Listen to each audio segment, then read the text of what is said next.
இன்று பகுத்தறிவின் வல்லமையும் தேவனுடைய வார்த்தையும் என்ற தலைப்பின் கீழ் தேவனுடைய வார்த்தையை படிப்போம்.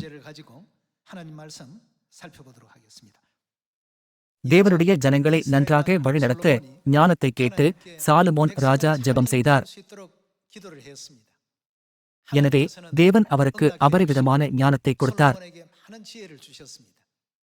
அவைகள் மத்தியில் சரியான பகுத்தறியும் வல்லமை இருந்தது.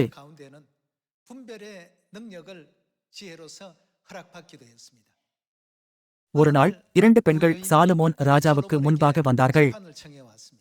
உங்களுக்கு இந்த கதை நன்றாக தெரியும் என்று நம்புகிறேன். ஒரே வீட்டில் 2 பெண்களும் வாழ்ந்தனர். ஒவ்வொருவருக்கும் ஒரு குழந்தை இருந்தது. இருப்பினும் ஒரு பெண்ணின் குழந்தை இறந்துவிட்டதால் அவள் தனது குழந்தையை மற்றொரு பெண்ணின் குழந்தையுடன் மாற்றினாள்.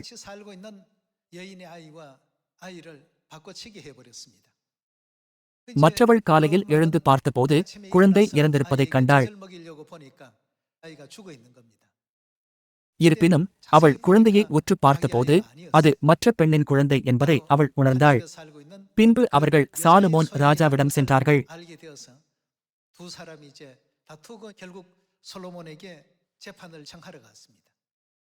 அவர்கள் ஒவ்வொருவரும் உயிருள்ள பிள்ளை தங்களுக்கு சொந்தமானது என்று சொன்னதால் சாலமோன் ராஜா சிறந்த பகுத்தறிவை பயிற்சி செய்ய வேண்டியிருந்தது. சாலமோன் ராஜா அந்த பிள்ளையை முன்பு ஒருபோதும் பார்த்ததுமில்லை. மேலும் அவர்களுடைய உறவை பற்றியும் அவருக்கு தெரியாது. இருந்தாலும் தேவன் அவருக்கு பகுத்தறியும் ஞானத்தை கொடுத்தார். அதன் விளைவாக உயிருள்ள பிள்ளையை 2ஆக வெட்டும்படி சாலமோன் தன் வீரனிடம் கட்டளையிட்டார்.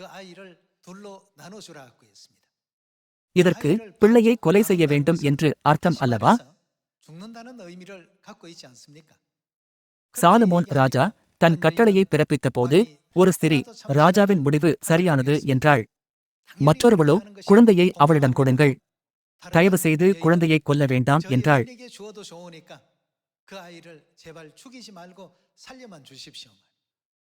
இத்தருணத்தில் யார் மெய்யான தாய் என்பதை உங்களால் பகுத்தறிய முடிகிறதல்லவா? சாலமோன் ராஜா சத்தியத்தையும் பொய்யையும் நன்மையையும் தீமையையும் வேறுபடுத்துவதற்கான ஞானத்தை தேவனிடமிருந்து பெற்றார். இன்று இது இந்த கடைசி காலத்திலும் தேவைப்படுகிறது. பிசாசானவன் கெர்ச்சிக்கிற சிங்கம் போல எவனை விழுங்கலாமோ என்று வகை தேடி சுற்றித் திரிகிறான். சில நேரங்களில் நம்மை வஞ்சிப்பதற்காக பிசாசு நம்மை சோதிக்கிறான். முடிவை தொடக்கத்திலிருந்து பார்க்கும் தேவன் பிசாசு நம்மை எப்படி வஞ்சிப்பான் என்பதை அறிந்திருப்பதால் உங்கள் விசுவாசத்தில் உறுதியாயிருங்கள் என்று அவர் நம்மை எச்சரித்தார். 1 பேதுரு 1ஆம் அதிகாரம் 8ஆம் வசனத்தை பார்ப்போம்.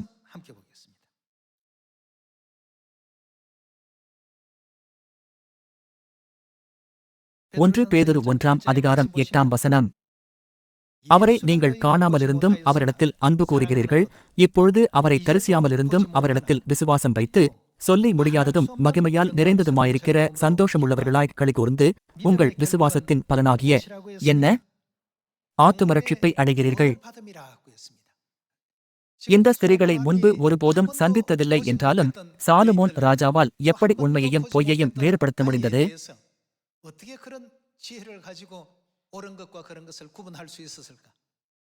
தாய்மார்களுக்கு தாய்வழி உள்ளுணர்வு இருக்கிறது என்பதை அவர் அறிந்திருந்ததால் அவர் அதை வேறுபடுத்தினார். இக்காலத்தில் எண்ணற்ற சபைகளும் எண்ணற்ற மத அமைப்புகளும் எண்ணற்ற ஜனங்களும் இருக்கிறார்கள். அப்படியானால் சத்தியத்தையும் பொய்யையும் வேறுபடுத்தி பார்க்க நாம் எதை பயன்படுத்த வேண்டும்? இந்த கேள்விக்கான பதிலை தேவன் பின்வருமாறு கொடுக்கிறார். நமது விசுவாசத்தின் நோக்கம் என்ன? அது நமது ஆத்துமாவின் இரட்சிப்பாகும். இதை நாம் ஒருபோதும் மறந்துவிடக்கூடாது. ஆரம்பத்திலிருந்தே சாத்தான் என்ன செய்து கொண்டிருந்தான்? அவன் எப்போதும் பொய் சொன்னான். சாத்தான் ஆதாமையும் ஏவாளையும் வஞ்சித்த போது அவன் தேவனுடைய சித்தத்தை பற்றி பொய் சொன்னான். அவர்கள் சாத்தானுடைய வார்த்தைகளை ஏற்றுக்கொண்ட போது அவர்கள் அழிவின் பாதையில் நடக்கத் தொடங்கினார்கள். அவர்கள் ஒரு முட்டாள்தனமான முடிவை எடுத்தார்கள். தாய் அன்பின் வாயிலாக பொய்யான தாயிலிருந்து மெய்யான தாயை சாலமோன் வேறுபடுத்தினார். நமது விசுவாசம் பொறுத்தவரையில் ரட்சிப்பின் ஆதாரம் தேவன் ஆவார். மேலும் நமது விசுவாசத்தின் இலக்கு ஆத்துமாவின் ரட்சிப்பாகும்.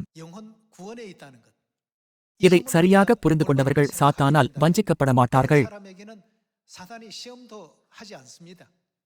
அவர்களிடம் தெளிவான தரநிலை இருப்பதால் சாத்தானால் அவர்களை வஞ்சிக்க முடியாது. இந்த தரநிலையை கைக்கொள்ளாதவர்கள்தான் மீண்டும் மீண்டும் சோதிக்கப்படுவார்கள். எனவே இயேசு நம்மிடம் என்ன சொன்னார்? கன்மலையின் மீது நம் விசுவாசத்தை கட்டும்படி சொன்னார். கன்மலை யாராக இருக்கிறார்? கன்மலையானது கிறிஸ்துவை குறிக்கிறதல்லவா? கிறிஸ்து நம் விசுவாசத்தின் தரநிலையாக இல்லை என்றால் ஒருவர் சொல்வது சரி என்று தோன்றும், மற்றொருவர் சொல்வதும் சரிதான் என்று தோன்றும். நம்மால் தெளிவான தரநிலையை ஏற்படுத்த முடியாது. தேவன் சாத்தானுடைய செயல்களை எவ்வாறு வெளிப்படுத்துகிறார்?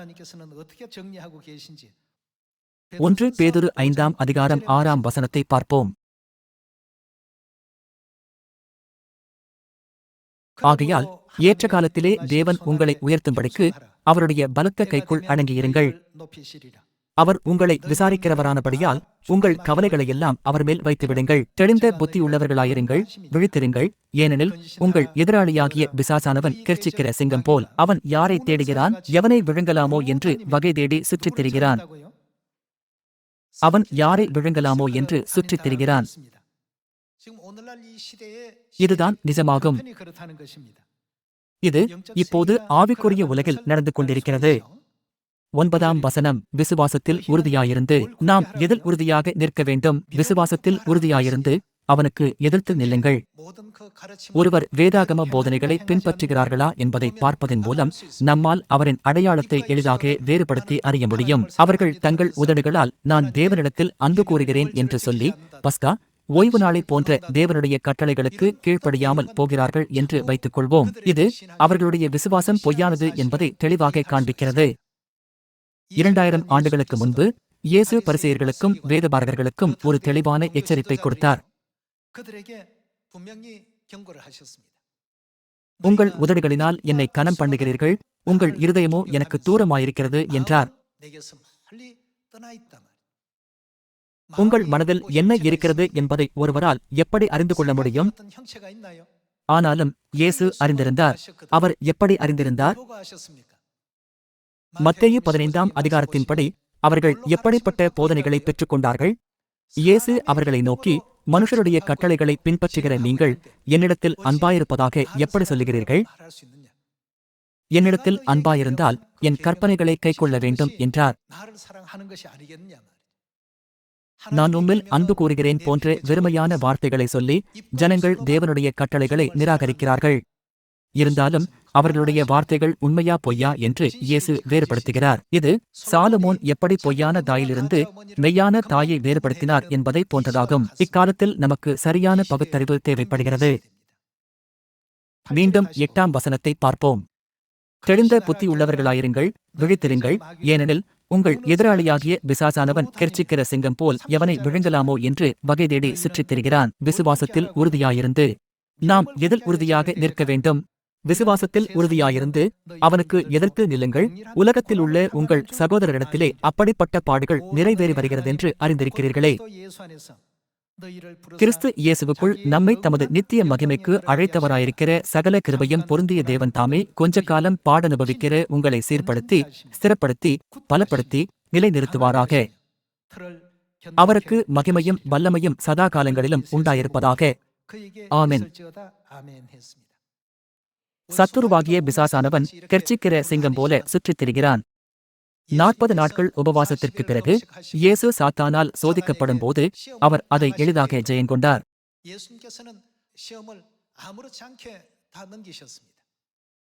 இயேசு என்ன சொன்னார்? மனுஷன் அப்பத்தினாலே மாத்திரமல்ல, தேவனுடைய வாயிலிருந்து புறப்படுகிற ஒவ்வொரு வார்த்தையினாலும் பிழைப்பான். நீங்கள் சரியான வாழ்க்கையை வாழ விரும்பினால் தேவனுடைய வார்த்தையின்படி வாழுங்கள். சாத்தான் அந்த பதிலை கேட்டு திடுக்கிட்டு போனான். சாத்தான் ஆத்துமாவை வஞ்சித்து கொலை செய்ய வேதாகமத்தை தவறாக பயன்படுத்தக்கூடும். அவன் இயேசுவிடம், நீர் ஆலயத்தின் மேலிருந்து தாழக்குதியும், உன் பாதம் கல்லில் இடராதபடிக்கு அவர்கள் உன்னை தங்கள் கைகளில் ஏந்திக் கொண்டு போவார்கள் என்றான். அவன் வேதாகமத்தை புரட்டினான். எனவே இயேசு என்ன பதிலளித்தார்? உன் தேவனாகிய கர்த்தரை பரீட்சை பாராதிருப்பாயாக. தேவன் பரீட்சை பார்க்கப்பட வேண்டியவரல்ல, விசுவாசிக்கப்பட வேண்டியவராவார். எனவே பிரச்சனை என்னவென்றால் நாம் சாத்தானுடைய வார்த்தைக்கு செவி கொடுப்பதாகும். சாத்தான் நம்மை வஞ்சித்ததால்தான் பூமிக்கு தள்ளப்பட்டோம் அல்லவா? அவன் சொல்வதை கேட்பது தொடர்ச்சியான சோதனைக்கு வழிநடத்துகிறது. என் ஆத்துமா இதற்கு செவி கொடுக்க வேண்டுமா? நமது ஆத்துமா ரட்சிப்பின் தரநிலையின் மீது கவனத்தை வைக்காவிட்டால் நம்மால் சரியாக பகுத்தறிய முடியாது. மேலும் நம் விசுவாசமும் அசைக்கப்படும். சாத்தான் இயேசுவையும் சோதிக்க முயற்சித்தான் அல்லவா? சில நேரங்களில் அவன் வேதாகமத்தையும் கூட பயன்படுத்துகிறான். அவன் மிகவும் தந்திரமானவன். சாலமோனின் விசாரணையில் நடந்ததை போன்ற ஒரு சம்பவம் உங்களுக்கு நடந்தால் நீங்கள் என்ன செய்வீர்கள்? இது 50க்கு 50 வாய்ப்பு என்று நீங்கள் வெறுமனே சிந்தித்தால் குழந்தையை மெய்யான தாயிடம் கொடுக்கப்படும் வாய்ப்பை இழந்திருக்கக்கூடும். சாலமோன் தனது பகுத்தறிவில் துல்லியமாக இருந்தார். ஏனென்றால் அவர் ஒரு தரநிலையை கொண்டிருந்தார். நம்முடைய விசுவாசத்திலும் கூட தரநிலை இல்லை என்றால் நாம் எப்போதும் தடுமாறிவிடுவோம். அது ஏன்? சாத்தான் ஆத்துமாக்களை பட்சிக்கிற கொடூரமான ஓநாயாக இருக்கின்றான். ஆனால் வெளிப்புறத்தில் எப்படி காட்சியளிப்பான்? அவன் ஆட்டுத்தோலை போர்த்து கொண்டு வருவதால் அவர்களால் அவனை அடையாளம் காண முடியாது. மேலும் சத்தியமானது ஆவிக்குரியதாய் இருப்பதால் மாம்சத்தில் உள்ளவர்களால் அவனை அடையாளம் காண முடியாது. அதனால்தான் இன்று தேவன் நமக்கு ஞானத்தை கொடுக்கிறார். உங்கள் விசுவாசத்தின் இறுதி நோக்கம் ஆத்தும ரட்சிப்பாகும். இருந்தாலும் சாத்தான் ஏவாளை வஞ்சிக்க தந்திரமான வார்த்தைகளை பயன்படுத்தியது போலவே உலகத் தோற்றத்திலிருந்து மனுகுலத்தின் காதுகளில் வஞ்சகமான வார்த்தைகளை பேசி வருகிறான்.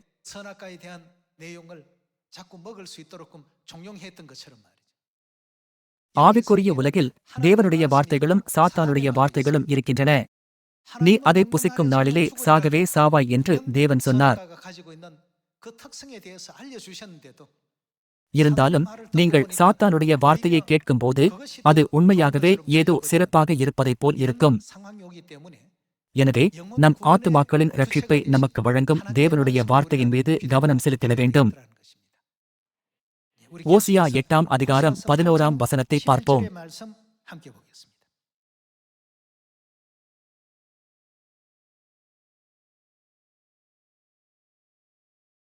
எப்ராயிம் பாவம் செய்வதற்கு ஏதுவாய் பலிபீடங்களை பெருக பண்ணினார்கள்.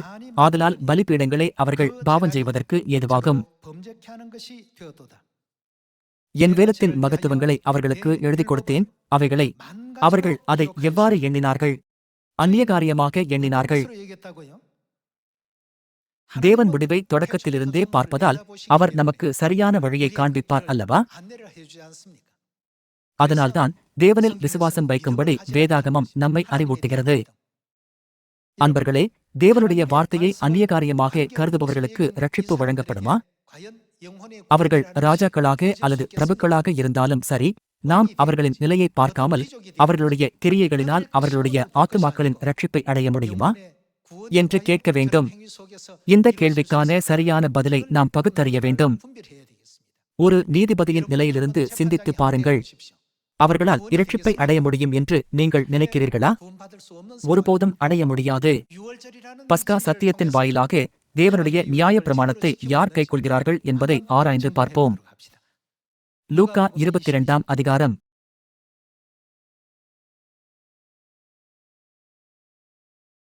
லூக்கா 22ஆம் அதிகாரம் 7ஆம் வசனத்தை பார்ப்போம். பஸ்காவையே பலியிட வேண்டிய புளிப்பில்லாத அப்ப பண்டிகை நாள் வந்தது. அப்பொழுது அவர் பேதுருவையும் யோவானையும் அழைத்து, எதற்காக இந்த ஆயத்தம் செய்கிறார்கள்?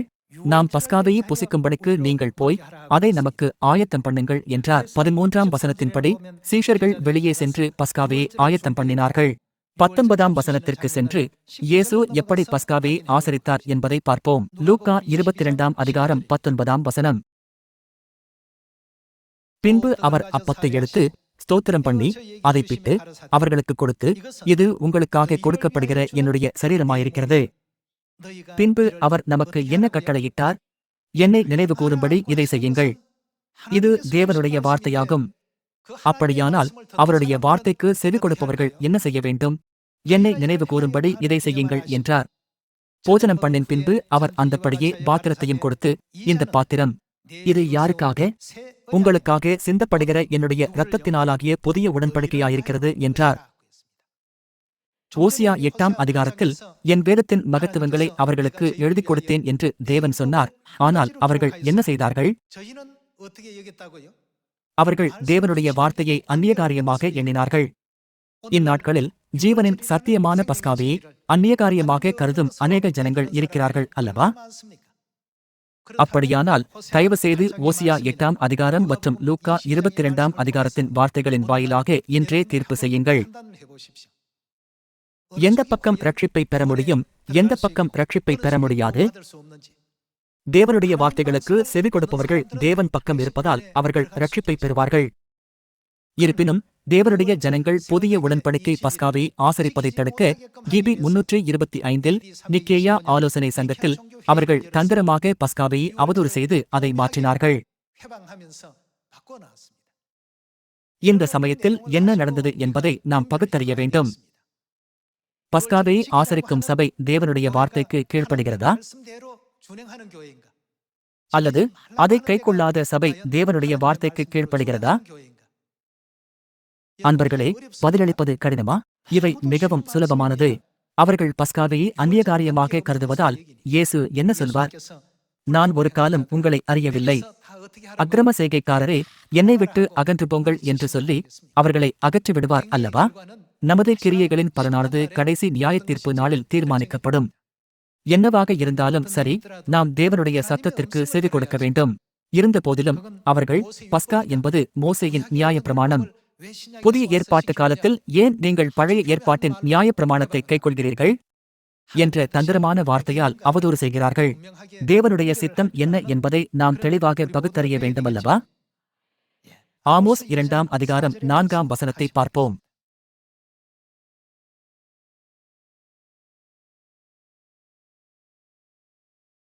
மேலும் யூதாவின் 3 பாதகங்களின் நிமித்தமும் 4 பாதகங்களின் நிமித்தமும் நான் அவர்கள் ஆக்கினையை திருப்ப மாட்டேன். அவர்கள் என்ன செய்திருக்கிறார்கள்? அவர்கள் கர்த்தருடைய வேதத்தை வெறுத்து அவர்கள் வேறு என்ன செய்தார்கள்? அவர்கள் அவருடைய கட்டளைகளை கைக்கொள்ளாமல் தங்கள் பீடாக்கள் பின்பற்றின பொய்களினால் மோசம் போனார்களே. தேவன் நம்மிடம் வேதாகமத்தை கொடுத்து மனிதகுலத்தின் ரட்சிப்புக்காக தமது சட்டங்களை ஸ்தாபித்தார். இருப்பினும் அவர்கள் தேவனிடம் நான் உம்மை நேசிக்கிறேன் என்று சொல்லிக் கொண்டும் அதே சமயத்தில் என்னால் தேவனுடைய வார்த்தையை பின்பற்ற முடியாது என்றும் சொல்கிறார்கள். உண்மையில் அவர்கள் தேவனை நேசிப்பதில்லை. இதுதான் அவர்களின் உண்மையான நோக்கமாகும். ஆமோஸ் 2ஆம் அதிகாரத்தின்படி அவர்கள் தேவனுடைய நியாயப்பிரமாணத்தை நிராகரித்தார்கள். அதன் விளைவு என்ன? அவர்கள் பொய்யான தேவர்களால் வழிநடத்தப்பட்டனர். வஞ்சிக்கப்பட்டவர்களால் பகுத்தறிய முடியாது. உண்மை எது மற்றும் பொய் எது என்பதை சரியாக பகுத்துணரும் திறனை இழப்பதுதான் வஞ்சிக்கப்படுவது அல்லவா? மத்தேயு 13ஆம் அதிகாரம் 24ஆம் வசனத்தை பார்ப்போம்.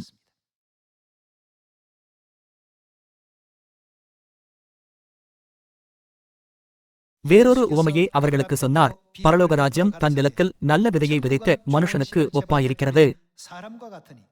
மனுஷர் நித்திரை பண்ணுகையில் அவனுடைய சத்துரு யார்? பிசாசானவன். அவன் வந்து கோதுமைக்குள் களைகளை விதைத்துவிட்டு போனான். பயிரானது வளர்ந்து கதிர்விட்ட போது களைகளும் காணப்பட்டது. வீட்டெஜமானுடைய வேலைக்காரர் அவனிடத்தில் வந்து, ஆண்டவனே, நீர் உமது நிலத்தில் நல்ல விதையை விதைத்தீர் அல்லவா? பின்னே அதில் களைகள் எப்படி உண்டானது என்றார்கள்.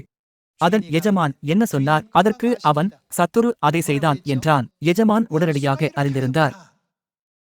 பொய்யிலிருந்து சத்தியத்தை வேறுபடுத்துகிற கிறிஸ்து, சத்துரு அதை செய்தான், அதாவது சாத்தான் இதை செய்தான் என்று சொன்னார். அவர் எப்படி அறிந்திருந்தார்? தேவனுடைய குரலை கேட்காதபடி சாத்தான் நம்மை தடுக்கிறான். நாம் தேவனுடைய வார்த்தையின்படி வாழும்போது அவன் அதை வெறுக்கிறான். அதனால்தான் அவன் தேவனுடைய குறித்த காலங்களையும் பிரமாணங்களையும் மாற்றினான். கலாத்தியர் 1ஆம் அதிகாரம் 6ஆம் வசனத்தின்படி அவன் வேறொரு சுவிசேஷத்தை உருவாக்கினான். இப்படியாக ஜனங்களை பரலோகம் செல்லும் பாதையில் நடக்க விடாமல் தடுக்கிறான். அவன் பரலோகத்தில் ஜனங்களை வஞ்சித்தது போலவே இந்த பூமியிலும் இன்னமும் ஜனங்களை வஞ்சித்துக் கொண்டிருக்கிறான். எனவேதான் நாம் பகுத்தறிவின் வல்லமையை கொண்டிருக்க வேண்டும். 13ஆம் அதிகாரம் 36ஆம் வசனம். அப்பொழுது இயேசு ஜனங்களை அனுப்பிவிட்டு வீட்டுக்குப் போனார். அவருடைய சீஷர்கள் அவரிடத்தில் வந்து, நிலத்தின் களைகளைப் பற்றிய உவமையை எங்களுக்கு வெளிப்படுத்த வேண்டுமென்று கேட்டார்கள். அவர் பிரதியுத்தரமாக, நல்ல விதையை விதைக்கிறவன் மனுஷகுமாரன். நல்ல விதையை விதைக்கிறவர் இயேசுவை குறிக்கிறார். நிலம் உலகம், நல்ல விதை ராஜ்யத்தின் புத்திரர், களைகள் பொல்லாங்கனுடைய புத்திரர், அவைகளை விதைக்கிற சத்துரு பிசாசு, அறுப்பு உலகத்தின் முடிவு, அரிக்கிறவர்கள் தேவதூதர்கள். ஆதலால் களைகளை சேர்த்து அக்கினியால் சுட்டெரிக்கிறது போல இவ்வுலகத்தின் முடிவிலே நடக்கும். வேலைக்காரர், நாங்கள் போய் அவைகளை பிடுங்கிப் போட உமக்குச் சித்தமா என்று கேட்டபோது எஜமான் என்னவென்று பதிலளித்தார்? 29ஆம் வசனம். அதற்கு அவன், வேண்டாம், களைகளை பிடுங்கும்போது நீங்கள் கோதுமையையும் கூட வேரோடே பிடுங்காதபடிக்கு இரண்டையும் அறுப்பு மட்டும் வளரவிடுங்கள். எப்போது வரை? அறுப்பு மட்டும் வளரவிடுங்கள். அறுப்பு எப்போது நடக்கும்? சுருக்கமாக சொன்னால், இரண்டுமே உலகத்தின் முடிவு வரை ஒன்றாக வளரட்டும். அவர் அதை அறிந்திருந்தும் அதை அப்படியே இருக்கும்படி சொன்னார். அப்படியானால் களைகளின் அடையாளம் என்ன? நாம் 39ஆம் வசனத்திற்கு செல்வோம். அவைகளை விதைக்கிற சத்துரு பிசாசு, அறுப்பு உலகத்தின் முடிவு, அரிக்கிறவர்கள் தேவதூதர்கள். ஆதலால் களைகளைச் சேர்த்து அக்கினியால் சுட்டெரிக்கிறது போல இவ்வுலகத்தின் முடிவிலே நடக்கும்.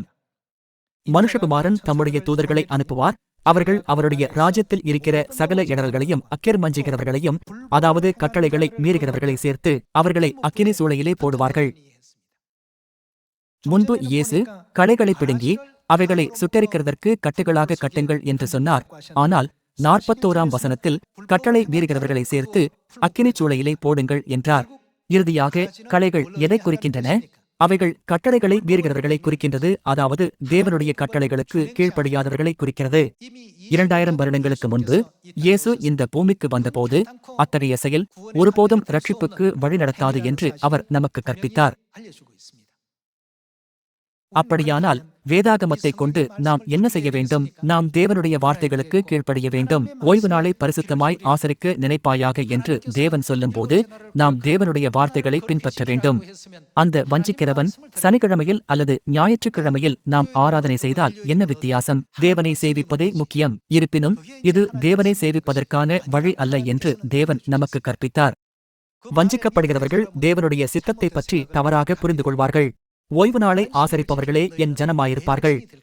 இவைகள் யாருடைய வார்த்தைகள்? ஜனங்கள், நாம் சனிக்கிழமையிலோ அல்லது ஞாயிற்றுக்கிழமையிலோ ஆராதனை செய்தால் அதில் என்ன வித்தியாசம்? நீங்கள் எந்த நாளில் வேண்டுமானாலும் ஆராதனை செய்யலாம் என்று சொல்கிறார்கள். நிஜமாகவே தேவன் அப்படிச் சொன்னாரா என்று நாம் கேட்கும்போது அவர்களுடைய யோசனைகள் தேவனுடைய வார்த்தையிலிருந்து எவ்வளவு வித்தியாசமாக இருக்கின்றன என்பதை நம்மால் உணர்ந்து கொள்ள முடிகின்றது. நமது விசுவாசத்தின் இலக்கான ஆத்துமாவின் ரட்சிப்பின் மீது கவனம் செலுத்தாவிட்டால் சாத்தானின் ஆவிக்குரிய சூழ்ச்சிகளை நம்மால் பகுத்தறிய முடியாது. சத்துரு அதை செய்தான் என்று சொல்லி இதை யார் செய்தார் என்பதை இயேசு உடனடியாக அறிந்து கொண்டார். இது சாலமோனைப் போல் பொய்யான தாயிலிருந்து மெய்யான தாயை விரைவாக கண்டுபிடிப்பதை போன்றதாகும். அன்பர்களே, நாமும் கூட பகுத்தறியும் பரிசுத்த ஆவியைக் கொண்டிருக்க வேண்டும்.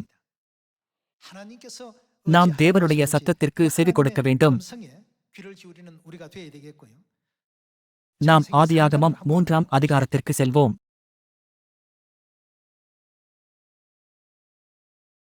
ஆதியாகமம் 3ஆம் அதிகாரம் 1ஆம் வசனம். தேவனாகிய கர்த்தர் உண்டாக்கின சகல காட்டு ஜீவன்களைப் பார்க்கிலும் சர்ப்பமானது தந்திரமுள்ளதாயிருந்தது. அது ஸ்திரீயை நோக்கி, நீங்கள் தோட்டத்தில் உள்ள சகல விருட்சங்களின் கனியையும் புசிக்க வேண்டாம் என்று தேவன் சொன்னது உண்டோ என்றது. ஸ்திரீ சர்ப்பத்தை பார்த்து, நாங்கள் தோட்டத்தில் உள்ள விருட்சங்களின் கனிகளை புசிக்கலாம், ஆனாலும் தோட்டத்தின் நடுவில் இருக்கிற விருட்சத்தின் கனியை குறித்து தேவன், நீங்கள் சாகாதபடிக்கு அதை புசிக்கவும் அதை தொடவும் வேண்டாம் என்று சொன்னார் என்றாள். அப்பொழுது சர்ப்பம் ஸ்திரீயை நோக்கி, நீங்கள் சாகவே சாவதில்லை, நீங்கள் சாகவே சாவதில்லை என்று சொன்னவன் யார்? இவைகள் தேவனுடைய வார்த்தைகள் அல்ல, சர்ப்பமாகிய சாத்தான் பேசிய வார்த்தைகள் ஆகும். தேவன் என்ன சொன்னார்?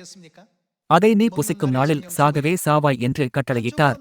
இதை புசித்தால் நீங்கள் சாக மாட்டீர்கள் என்று ஒரு தரப்பினரும், அதை நீ புசிக்கும் நாளில் சாகவே சாவாய் என்று மற்றொரு தரப்பினரும் சொல்லும்போது நாம் யாருக்கு செவி கொடுக்க வேண்டும்? துரதிருஷ்டவசமாக ஏவாள் சாத்தானுடைய வார்த்தைகளில் விழுந்துவிட்டாள். எப்போதும் தேவனுடைய வார்த்தைகள் நம்மை வழிநடத்த வேண்டும். எனவேதான் பரலோக ராஜ்யத்தின் பாதை மற்றும் ஆத்துமாக்களை ரட்சிக்கும் பாதையில் நடக்கும்படி நம்மை விழித்தெழ செய்கிறார் அல்லவா? யோவான் 8:35 பார்ப்போம்.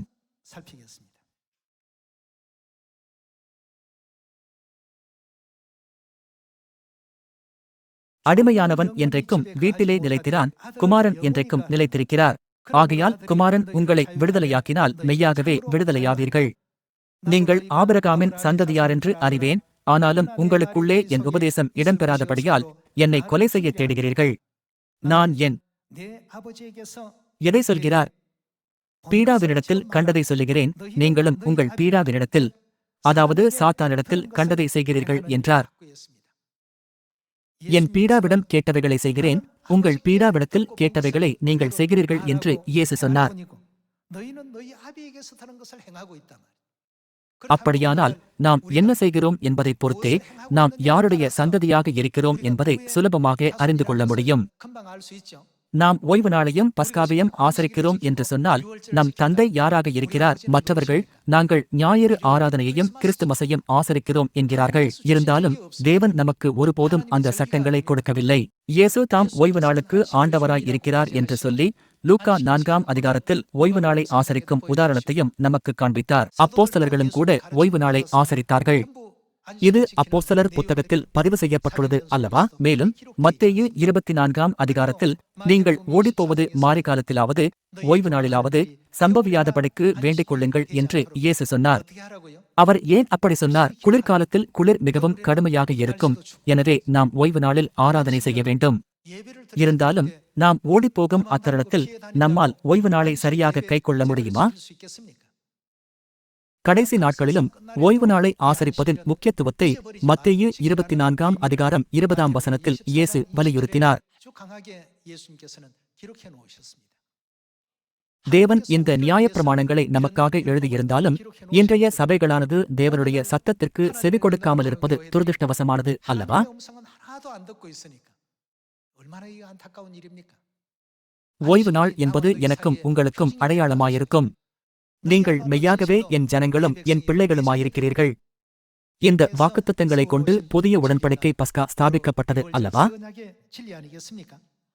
நாம் தேவனுடைய சத்தத்திற்கு செவி கொடுக்க வேண்டும் என்பதை வலியுறுத்துவதே இன்றைய உபதேசத்தின் நோக்கமாகும். இருப்பினும் தேவனை விசுவாசிப்பதாக சொல்லிக்கொண்டு தேவனுடைய சத்தத்தை புறக்கணிப்பவர்களும் இருக்கிறார்கள். அவர்கள் தேவனுடைய வார்த்தையை காட்டிலும் தங்களது சொந்த வலியுறுத்தலையே உயர்வாக கருதுவதால் அவர்கள் சாத்தானுடைய வார்த்தைகளுக்கு செவி கொடுக்கிறார்கள். எனவே நன்மை தீமை அறியத்தக்க விருட்சமானது அவர்கள் பார்வைக்கு இன்பமும் புத்தியை தெளிவிக்கிற இச்சிக்கப்படத்தக்கதாக இருந்தது. இறுதியில் முடிவுகளானது சாத்தானுடைய நோக்கத்தின்படியே நடந்தது. எனவேதான் இயேசு பரலோகத்தில் இருக்கிற என் பிதாவின் சித்தத்தின்படி செய்கிறவனே பரலோக ராஜ்யத்தில் பிரவேசிப்பானே இல்லாமல் என்னை நோக்கி கர்த்தாவே கர்த்தாவே என்று சொல்லுகிறவன் அதில் பிரவேசிப்பதில்லை என சொன்னார். அவருடைய போதனைகளை பின்பற்றுவது நமது ரட்சிப்பை அடைவதற்கான சுலபமான வழி அல்லவா? 1 யோவான் 2:18 பார்ப்போம்.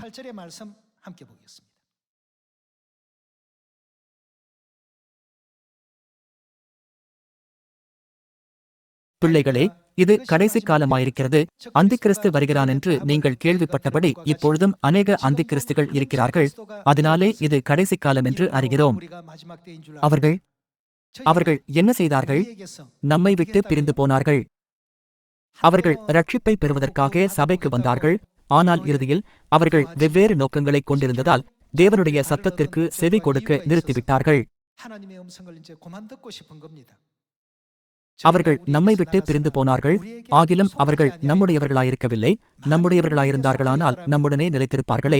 எல்லாரும் நம்முடையவர்களிலவென்று வெளியாகும்படிக்கு பிரிந்து போனார்கள்.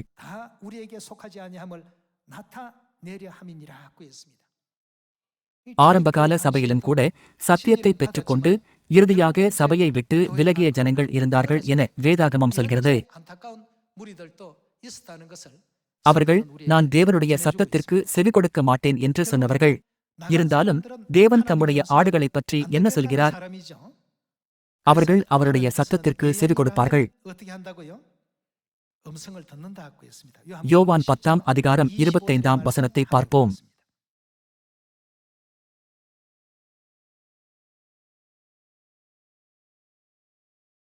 இயேசு அவர்களுக்கு பிரதியுத்தரமாக, அதை உங்களுக்கு சொன்னேன், நீங்கள் விசுவாசிக்கவில்லை. என் பிதாவின் நாமத்தினாலே நான் செய்கிற கிரியைகளே என்னை குறித்து சாட்சி கொடுக்கிறது. ஆனாலும் நான் உங்களுக்கு சொன்னபடியே நீங்கள் என் மந்தையின் ஆடுகளாயிராதபடியினால். அவர் என்ன செய்தார்? விசுவாசியாமல் இருக்கிறீர்கள். என் ஆடுகள் என் சத்தத்திற்கு செவி கொடுக்கிறது. நான் அவைகளை அறிந்திருக்கிறேன். அவைகள் எனக்கு பின் செல்லுகிறது. நான் அவைகளுக்கு நித்திய ஜீவனை கொடுக்கிறேன். அவைகள் ஒரு காலம் கெட்டுப் போவதில்லை. ஒருவனும் அவைகளை என் கையிலிருந்து பறித்துக் கொள்ளுவதுமில்லை. அவைகளை எனக்கு தந்த என் பீடா எல்லாரிலும் பெரியவராயிருக்கிறார். அவைகளை என் பீடாவின் கையிலிருந்து பறித்துக் கொள்ள ஒருவனாலும் கூடாது. தேவனுடைய ஆடுகளின் குணாதிசயங்கள் என்ன? அவர்கள் தேவனுடைய சத்தத்திற்கு செவி கொடுக்கிறார்கள். நான் அவர்களை அறிவேன், அவர்கள் என்னை பின்பற்றுகிறார்கள் என்று அவர் சொன்னார். தேவன் இதை ஏற்கனவே அறிந்திருந்தார். இக்காலத்தில் கிறிஸ்து அன்சாங்ஹோங் அவர்களும் பரலோகத்தாய் புதிய எருசலேம் அவர்களும் நமக்கு புதிய உடன்படிக்கையின் நியாய பிரமாணங்களை வழங்கி நாம் தேவனுடைய சத்தத்தை கேட்கும்படி அனுமதித்திருக்கிறார்கள். நாம் தந்தை தாயின் போதனைகளை பின்பற்றுவதற்கான காரணம் என்னவென்றால், இதுதான் ரட்சிப்பின் வழியும், பரலோகத்திற்கான வழியும், நிதியின் வழியும், கிருபையின் வழியும், ஆசீர்வாதங்களை பெறுவதற்கான வழி என்று தீர்க்கதரிசிகளும் வேதாகமும் போதிக்கின்றன.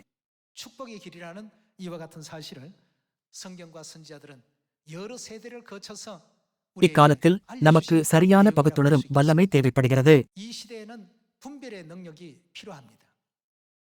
கெர்ச்சிக்கிற சிங்கம் போல எவனை விழுங்கலாமோ என்று சாத்தான் சுற்றித் திரிகிறான்.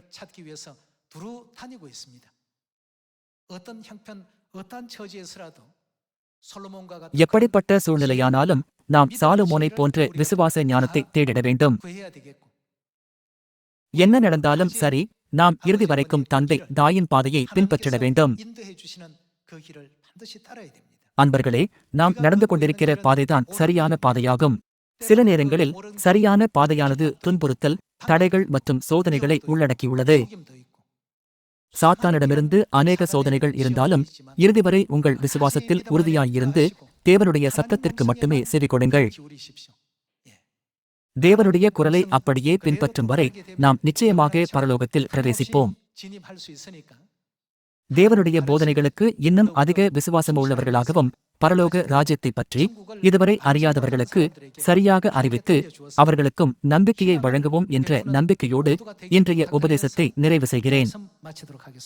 மிக்க நன்றி.